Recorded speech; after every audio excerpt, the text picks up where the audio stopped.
शत्रु मारण तंत्र भूत प्रेत संहारक यह महा उग्र तेजा बगलामुखी मंत्र यदि गलती से भी बजा दिया तो शत्रु के साथ उसके साथ पूछते बैठकर मातम मनाएंगी भक्तों, क्योंकि इस घोर कलयुग में भूत प्रेत विचारधारा वाले लोग ही हमारे जीवन में आग लगाते हैं, परिवार के लोगों का कान भरते हैं, उन्हें बहला फुसलाकर उनसे अवैध कार्य कराते हैं, आपका फायदा उठाते हैं। ऐसे नीच प्रजाति वाले शत्रु को नरक में भी स्थान नहीं मिलता। ऐसे मानव शत्रु के लिए तो केवल एक ही मंत्र है और वो है माता बगलामुखी का तेजा मंत्र। अष्टांग पुराण में वर्णित एक ऐसा महाविध्वंसक बगला तप शक्ति से जन्मा, एक ऐसा मंत्र जिसकी शक्ति आपके विरोधी शत्रु को क्षण भर में खोद कर उनके समूल अस्तित्व का नाश कर देगा। क्योंकि ऐसे शत्रु निशाचर प्रवृत्ति के होते हैं जो रात्रि होते ही अपने गतिविधियां बढ़ा देते हैं। लूटपाट, हत्या, शोषण, रंगदारी, धोखाधड़ी, अवैध तस्करी, स्त्री के शरीर के साथ खिलवाड़ जैसे नापाक इरादों को अंजाम देते हैं। यदि आपके बहू बेटी बच्चों के साथ भी कुछ ऐसा हो रहा है, यदि कोई आपसे जबरदस्ती कर रहा है, किसी काम को ना चाहते हुए भी आपको करना पड़ रहा है, तो अभी भी देर नहीं हुई है। इस तेजा बगलामुखी मंत्र को बिना किसी को ज्ञात हुए अपने मोबाइल फोन में चला दे। केवल 14 दिन ऐसा करते ही इस मंत्र से निकलने वाली किलबिश प्रतिरोधक ध्वनि आपके सभी शत्रु के खेमे में पहुंचकर उनका जीवन लीला वहीं समाप्त कर देगी। आपके जीवन में सपोला बनकर बैठे सभी बुरे लोगों का अंत हो जाएगा। यदि आपका हृदय कमजोर है तो इस मंत्र को मत चलाना,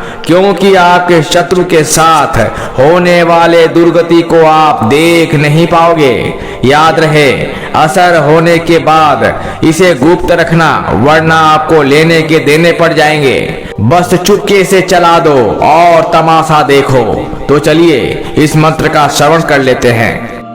ॐ नमो वीरपाणि भद्रबगलामुखे शत्रुशिरोललाटदहम् अर्पबिन्दु मूर्धया फट्। ॐ नमो वीरपाणि भद्रबगलामुखे शत्रुशिरोललाटदहम् अर्पबिन्दु मूर्धया फट्। ॐ नमो वीरपाणि भद्रबगलामुखे शत्रुशिरोललाटदहम् अर्पबिन्दु मूर्धया फट्। ॐ नमो वीरपाणि भद्रबगलामुखे शत्रुशिरोललाटदहम् अर्पबिन्दु मूर्धया फट्। ॐ नमो वीरपाणि भद्रबगलामुखे शत्रुशिरोललाटदहम् अर्पबिन्दु मूर्धया फट्। ॐ नमो वीरपाणि भद्रबगलामुखे शत्रुशिरोललाटदहम् अर्पबिन्दु मूर्धया फट्। ॐ नमो वीरपाणि भद्रबगलामुखे शत्रुशिरोललाटदहम् अर्पबिन्दु मूर्धया फट्। ॐ नमो वीरपाणि भद्रबगलामुखे शत्रुशिरोललाटदहम् अर्पबिन्दु मूर्धया फट्। ॐ नमो वीरपाणि भद्रबगलामुखे शत्रुशिरोललाटदहम् अर्पबिन्दु मूर्धया फट्। ॐ नमो वीरपाणि भद्रबगलामुखे शत्रुशिरोललाटदहम् अर्पबिन्दु मूर्धया फट्। ॐ नमो वीरपाणि भद्रबगलामुखे शत्रुशिरोललाटदहम् अर्पबिन्दु मूर्धया फट्। ॐ नमो वीरपाणि भद्रबगलामुखे शत्रुशिरोललाटदहम् अर्पबिन्दु मूर्धया फट्। ॐ नमो वीरपाणि भद्रबगलामुखे शत्रुशिरोललाटदहम् अर्पबिन्दु मूर्धया फट्। ॐ नमो वीरपाणि भद्रबगलामुखे शत्रुशिरोललाटदहम् अर्पबिन्दु मूर्धया फट्। ॐ नमो वीरपाणि भद्रबगलामुखे शत्रुशिरोललाटदहम् अर्पबिन्दु मूर्धया फट् ॐ नमो वीरपाणि भद्रबगलामुखे शत्रुशिरोललाटदहम् अर्पबिन्दु मूर्धया फट् ॐ नमो वीरपाणि भद्रबगलामुखे शत्रुशिरोललाटदहम् अर्पबिन्दु मूर्धया फट् ॐ नमो वीरपाणि भद्रबगलामुखे शत्रुशिरोललाटदहम् अर्पबिन्दु मूर्धया फट् ॐ नमो वीरपाणि भद्रबगलामुखे शत्रुशिरोललाटदहम् अर्पबिन्दु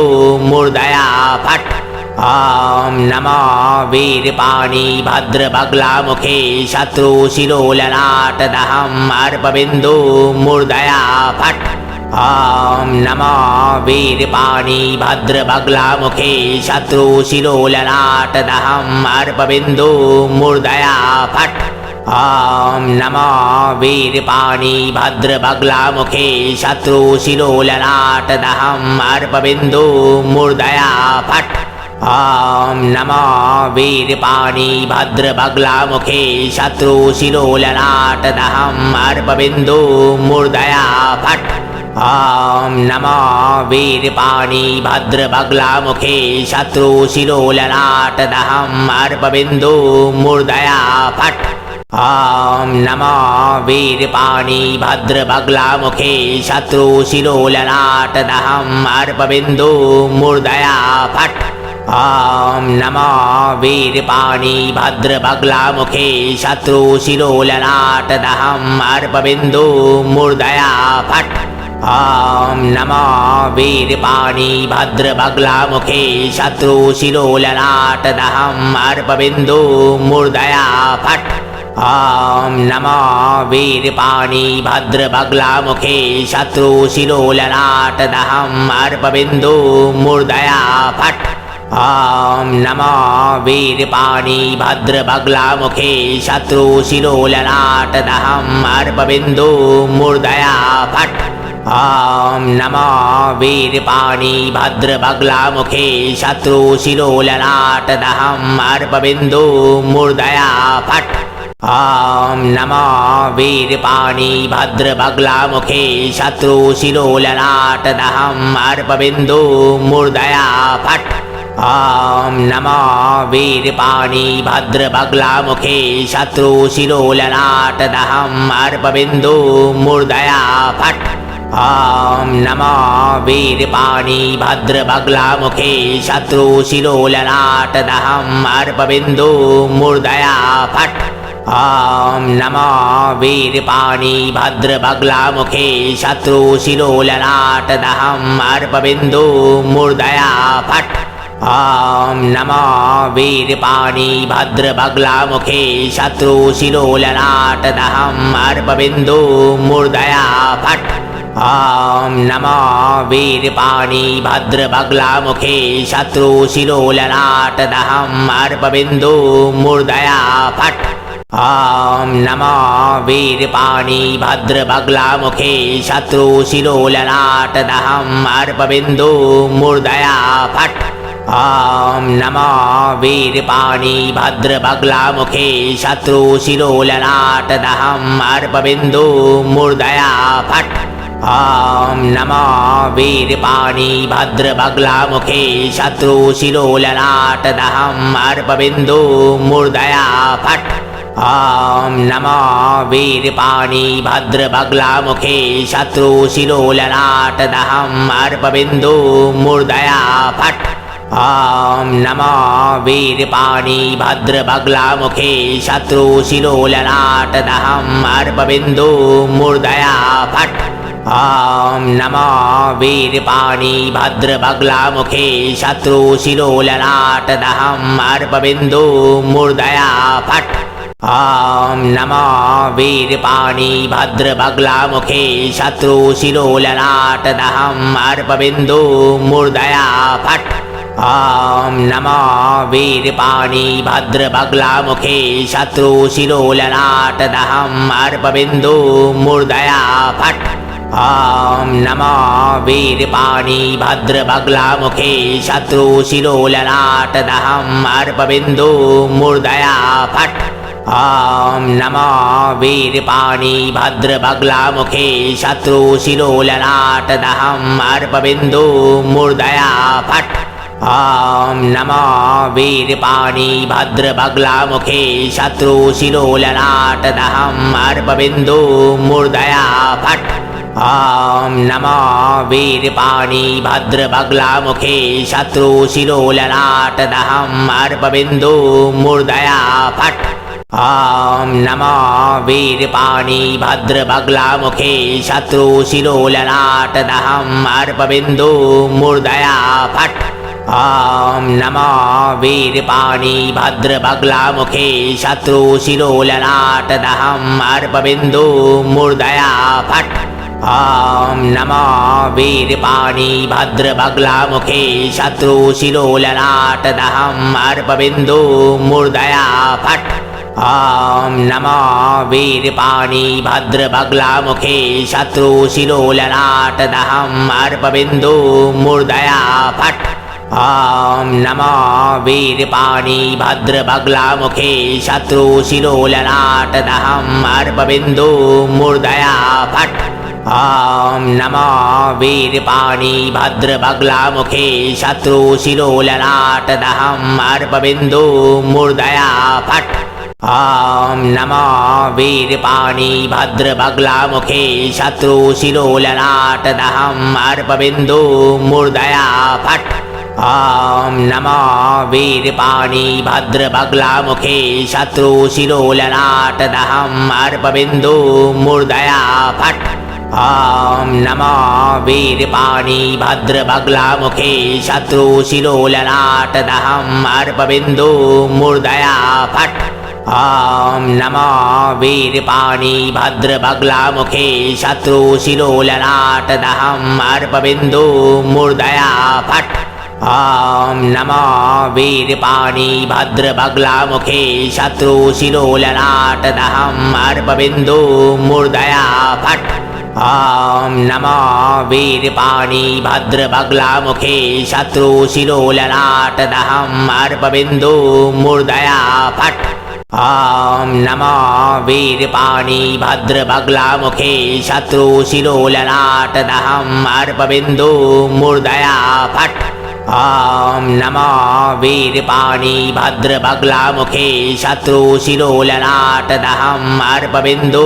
मूर्धया फट् ॐ नमो वीरपाणि भद्रबगलामुखे शत्रुशिरोललाटदहम् अर्पबिन्दु मूर्धया फट् ॐ नमो वीरपाणि भद्रबगलामुखे शत्रुशिरोललाटदहम् अर्पबिन्दु मूर्धया फट् ॐ नमो वीरपाणि भद्रबगलामुखे शत्रुशिरोललाटदहम् अर्पबिन्दु मूर्धया फट् ॐ नमो वीरपाणि भद्रबगलामुखे शत्रुशिरोललाटदहम् अर्पबिन्दु मूर्धया फट् ॐ नमो वीरपाणि भद्रबगलामुखे शत्रुशिरोललाटदहम् अर्पबिन्दु मूर्धया फट् ॐ नमो वीरपाणि भद्रबगलामुखे शत्रुशिरोललाटदहम् अर्पबिन्दु मूर्धया फट् ॐ नमो वीरपाणि भद्रबगलामुखे शत्रुशिरोललाटदहम् अर्पबिन्दु मूर्धया फट् ॐ नमो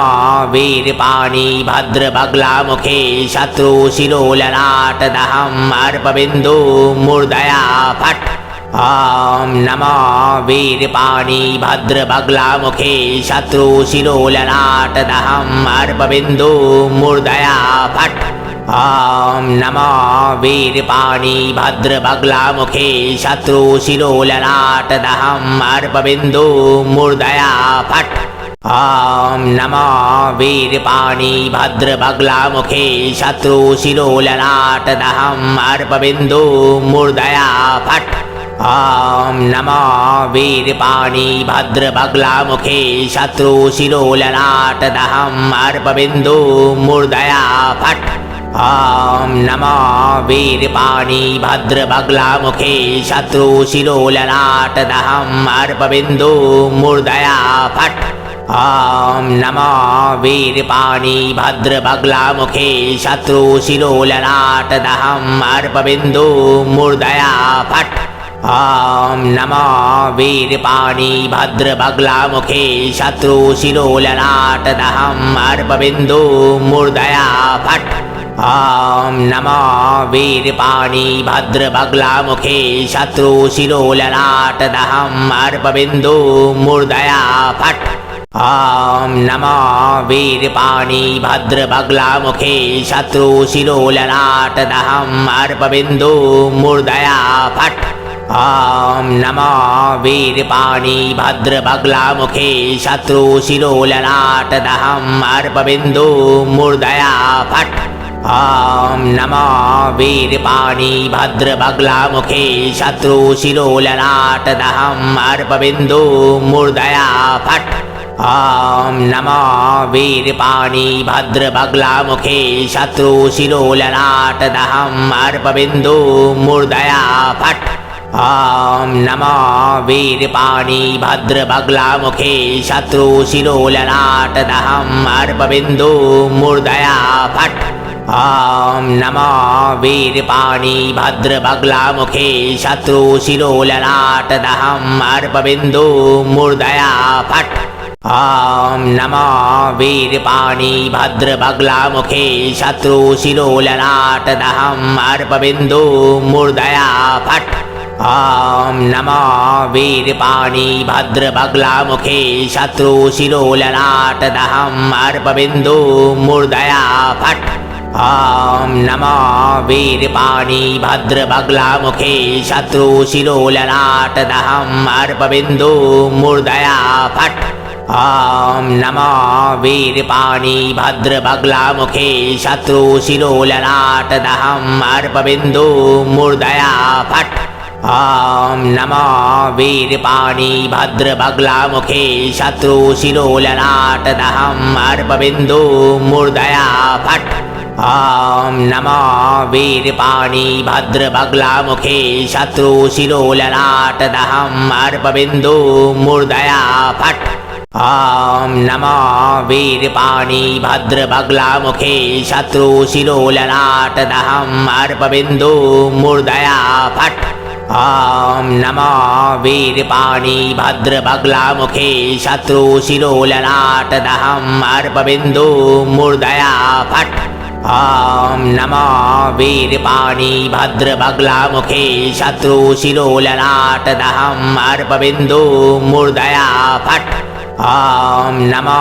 वीरपाणि भद्रबगलामुखे शत्रुशिरोललाटदहम् अर्पबिन्दु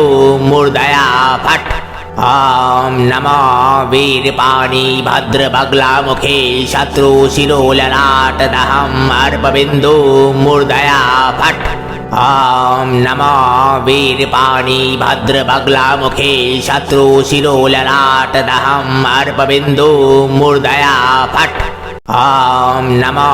वीरपाणि भद्रबगलामुखे शत्रुशिरोललाटदहम् अर्पबिन्दु मूर्धया फट् ॐ नमो वीरपाणि भद्रबगलामुखे शत्रुशिरोललाटदहम् अर्पबिन्दु मूर्धया फट् ॐ नमो वीरपाणि भद्रबगलामुखे शत्रुशिरोललाटदहम् अर्पबिन्दु मूर्धया फट् ॐ नमो वीरपाणि भद्रबगलामुखे शत्रुशिरोललाटदहम् अर्पबिन्दु मूर्धया फट् ॐ नमो वीरपाणि भद्रबगलामुखे शत्रुशिरोललाटदहम् अर्पबिन्दु मूर्धया फट् ॐ नमो वीरपाणि भद्रबगलामुखे शत्रुशिरोललाटदहम् अर्पबिन्दु मूर्धया फट् ॐ नमो वीरपाणि भद्रबगलामुखे शत्रुशिरोललाटदहम् अर्पबिन्दु मूर्धया फट् ॐ नमो वीरपाणि भद्रबगलामुखे शत्रुशिरोललाटदहम् अर्पबिन्दु मूर्धया फट् ॐ नमो वीरपाणि भद्रबगलामुखे शत्रुशिरोललाटदहम् अर्पबिन्दु मूर्धया फट् ॐ नमो वीरपाणि भद्रबगलामुखे शत्रुशिरोललाटदहम् अर्पबिन्दु मूर्धया फट् ॐ नमो वीरपाणि भद्रबगलामुखे शत्रुशिरोललाटदहम् अर्पबिन्दु मूर्धया फट् ॐ नमो वीरपाणि भद्रबगलामुखे शत्रुशिरोललाटदहम् अर्पबिन्दु मूर्धया फट् ॐ नमो वीरपाणि भद्रबगलामुखे शत्रुशिरोललाटदहम् अर्पबिन्दु मूर्धया फट् ॐ नमो वीरपाणि भद्रबगलामुखे शत्रुशिरोललाटदहम् अर्पबिन्दु मूर्धया फट् ॐ नमो वीरपाणि भद्रबगलामुखे शत्रुशिरोललाटदहम् अर्पबिन्दु मूर्धया फट् ॐ नमो वीरपाणि भद्रबगलामुखे शत्रुशिरोललाटदहम् अर्पबिन्दु मूर्धया फट् ॐ नमो वीरपाणि भद्रबगलामुखे शत्रुशिरोललाटदहम् अर्पबिन्दु मूर्धया फट् ॐ नमो वीरपाणि भद्रबगलामुखे शत्रुशिरोललाटदहम् अर्पबिन्दु मूर्धया फट् ॐ नमो वीरपाणि भद्रबगलामुखे शत्रुशिरोललाटदहम् अर्पबिन्दु मूर्धया फट् ॐ नमो वीरपाणि भद्रबगलामुखे शत्रुशिरोललाटदहम् अर्पबिन्दु मूर्धया फट् ॐ नमो वीरपाणि भद्रबगलामुखे शत्रुशिरोललाटदहम् अर्पबिन्दु मूर्धया फट् ॐ नमो वीरपाणि भद्रबगलामुखे शत्रुशिरोललाटदहम् अर्पबिन्दु मूर्धया फट् ॐ नमो वीरपाणि भद्रबगलामुखे शत्रुशिरोललाटदहम् अर्पबिन्दु मूर्धया फट् ॐ नमो वीरपाणि भद्रबगलामुखे शत्रुशिरोललाटदहम् अर्पबिन्दु मूर्धया फट् ॐ नमो वीरपाणि भद्रबगलामुखे शत्रुशिरोललाटदहम् अर्पबिन्दु मूर्धया फट् ॐ नमो वीरपाणि भद्रबगलामुखे शत्रुशिरोललाटदहम् अर्पबिन्दु मूर्धया फट् ॐ नमो वीरपाणि भद्रबगलामुखे शत्रुशिरोललाटदहम् अर्पबिन्दु मूर्धया फट् ॐ नमो वीरपाणि भद्रबगलामुखे शत्रुशिरोललाटदहम् अर्पबिन्दु मूर्धया फट् ॐ नमो वीरपाणि भद्रबगलामुखे शत्रुशिरोललाटदहम् अर्पबिन्दु मूर्धया फट् ॐ नमो वीरपाणि भद्रबगलामुखे शत्रुशिरोललाटदहम् अर्पबिन्दु मूर्धया फट् ॐ नमो वीरपाणि भद्रबगलामुखे शत्रुशिरोललाटदहम् अर्पबिन्दु मूर्धया फट् ॐ नमो वीरपाणि भद्रबगलामुखे शत्रुशिरोललाटदहम् अर्पबिन्दु मूर्धया फट् ॐ नमो वीरपाणि भद्रबगलामुखे शत्रुशिरोललाटदहम् अर्पबिन्दु मूर्धया फट् ॐ नमो वीरपाणि भद्रबगलामुखे शत्रुशिरोललाटदहम् अर्पबिन्दु मूर्धया फट् ॐ नमो वीरपाणि भद्रबगलामुखे शत्रुशिरोललाटदहम् अर्पबिन्दु मूर्धया फट् ॐ नमो वीरपाणि भद्रबगलामुखे शत्रुशिरोललाटदहम् अर्पबिन्दु मूर्धया फट् ॐ नमो वीरपाणि भद्रबगलामुखे शत्रुशिरोललाटदहम् अर्पबिन्दु मूर्धया फट् ॐ नमो वीरपाणि भद्रबगलामुखे शत्रुशिरोललाटदहम् अर्पबिन्दु मूर्धया फट् ॐ नमो वीरपाणि भद्रबगलामुखे शत्रुशिरोललाटदहम् अर्पबिन्दु मूर्धया फट् ॐ नमो वीरपाणि भद्रबगलामुखे शत्रुशिरोललाटदहम् अर्पबिन्दु मूर्धया फट् ॐ नमो वीरपाणि भद्रबगलामुखे शत्रुशिरोललाटदहम् अर्पबिन्दु मूर्धया फट् ॐ नमो वीरपाणि भद्रबगलामुखे शत्रुशिरोललाटदहम् अर्पबिन्दु मूर्धया फट् ॐ नमो वीरपाणि भद्रबगलामुखे शत्रुशिरोललाटदहम् अर्पबिन्दु मूर्धया फट् ॐ नमो वीरपाणि भद्रबगलामुखे शत्रुशिरोललाटदहम् अर्पबिन्दु मूर्धया फट् ॐ नमो वीरपाणि भद्रबगलामुखे शत्रुशिरोललाटदहम् अर्पबिन्दु मूर्धया फट् ॐ नमो वीरपाणि भद्रबगलामुखे शत्रुशिरोललाटदहम् अर्पबिन्दु मूर्धया फट् ॐ नमो वीरपाणि भद्रबगलामुखे शत्रुशिरोललाटदहम् अर्पबिन्दु मूर्धया फट् ॐ नमो वीरपाणि भद्रबगलामुखे शत्रुशिरोललाटदहम् अर्पबिन्दु मूर्धया फट् ॐ नमो वीरपाणि भद्रबगलामुखे शत्रुशिरोललाटदहम् अर्पबिन्दु मूर्धया फट् ॐ नमो वीरपाणि भद्रबगलामुखे शत्रुशिरोललाटदहम् अर्पबिन्दु मूर्धया फट् ॐ नमो वीरपाणि भद्रबगलामुखे शत्रुशिरोललाटदहम् अर्पबिन्दु मूर्धया फट् ॐ नमो वीरपाणि भद्रबगलामुखे शत्रुशिरोललाटदहम् अर्पबिन्दु मूर्धया फट् ॐ नमो वीरपाणि भद्रबगलामुखे शत्रुशिरोललाटदहम् अर्पबिन्दु मूर्धया फट् ॐ नमो वीरपाणि भद्रबगलामुखे शत्रुशिरोललाटदहम् अर्पबिन्दु मूर्धया फट् ॐ नमो वीरपाणि भद्रबगलामुखे शत्रुशिरोललाटदहम् अर्पबिन्दु मूर्धया फट् ॐ नमो वीरपाणि भद्रबगलामुखे शत्रुशिरोललाटदहम् अर्पबिन्दु मूर्धया फट् ॐ नमो वीरपाणि भद्रबगलामुखे शत्रुशिरोललाटदहम् अर्पबिन्दु मूर्धया फट् ॐ नमो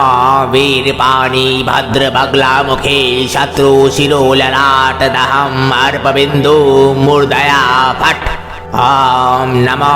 वीरपाणि भद्रबगलामुखे शत्रुशिरोललाटदहम् अर्पबिन्दु मूर्धया फट् ॐ नमो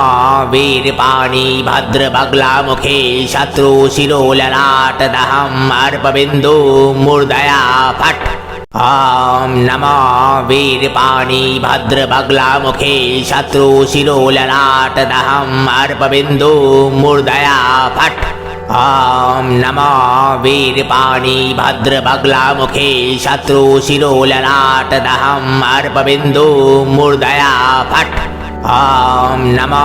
वीरपाणि भद्रबगलामुखे शत्रुशिरोललाटदहम् अर्पबिन्दु मूर्धया फट् ॐ नमो वीरपाणि भद्रबगलामुखे शत्रुशिरोललाटदहम् अर्पबिन्दु मूर्धया फट् ॐ नमो वीरपाणि भद्रबगलामुखे शत्रुशिरोललाटदहम् अर्पबिन्दु मूर्धया फट् ॐ नमो वीरपाणि भद्रबगलामुखे शत्रुशिरोललाटदहम् अर्पबिन्दु मूर्धया फट् ॐ नमो वीरपाणि भद्रबगलामुखे शत्रुशिरोललाटदहम् अर्पबिन्दु मूर्धया फट् ॐ नमो वीरपाणि भद्रबगलामुखे शत्रुशिरोललाटदहम् अर्पबिन्दु मूर्धया फट् ॐ नमो वीरपाणि भद्रबगलामुखे शत्रुशिरोललाटदहम् अर्पबिन्दु मूर्धया फट्